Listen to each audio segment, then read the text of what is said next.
আসসালামু আলাইকুম। আজকের পর্বে করে দেখাবো পাতাকপি বলেন আর বাঁধাকপি বলেন, যেটাই বলেন না কেন, সেটাকে ভাজি করে দেখাবো অন্যরকমভাবে। আর এভাবে করে কাউকে যদি ভাজি করে খাওয়ান তাহলে সে আঙ্গুল চেটে পুটে খাবে।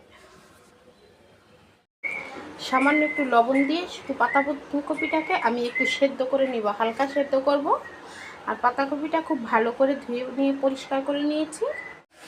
পাতাকপিটা হালকা সেদ্ধ করে নিয়েছি, আর কপি থেকে যে পানিটা বের হয়েছে সেটাকে একটু টানিয়ে নিয়েছি। এখন এটাকে চুলা থেকে নামিয়ে নেব। চুলায় কড়াই দিয়ে দিয়েছি, দিয়ে দিব তেল, দিয়ে দিলাম পেঁয়াজ কুচি আর কাঁচামরিচ কুচি। কাঁচামরিচটাকে একটু ফালি করে দিয়ে দিলাম। পেঁয়াজটাকে একটু হালকা লাল করে ভেজে নিয়েছি। এখন এখানে দিয়ে দিব হলুদের গুঁড়া, মরিচের গুঁড়া, গরম মশলার গুঁড়া, ধনিয়ার গুঁড়া, সবটা দিয়ে দিলাম।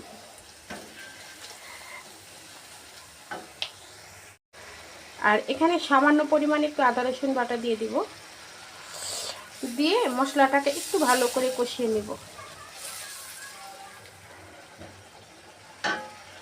মশলাটা কষিয়ে নিয়েছি, তেলটা বেশি উঠেছে। এখন এখানে একটা ডিম দিয়ে দেব।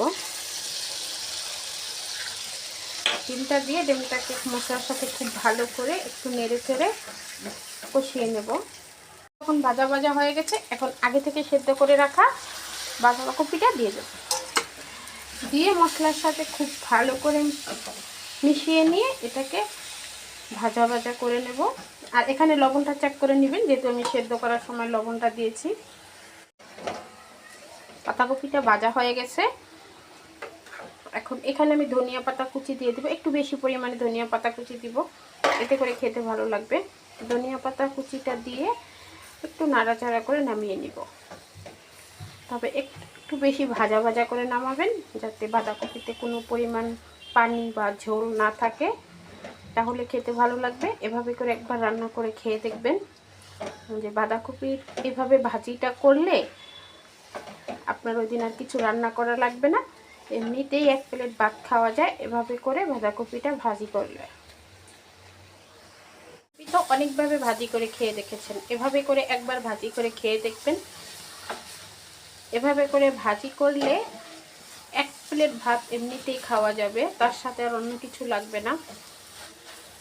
আর খেতে এতটা মজা, বিশ্বাস না হলে একবার বাসায় ট্রাই করে দেখতে পারেন। এই যে ভাজিটা হয়ে গেছে, দেখুন কত সুন্দর কালার হয়েছে। এভাবে করে একবার হলো বাঁধাকপি রান্না করে খেয়ে দেখবেন কতটা টেস্টি হয়। আজকে এই পর্যন্তই। ভালো থাকবেন, সুস্থ থাকবেন। আল্লাহ হাফেজ।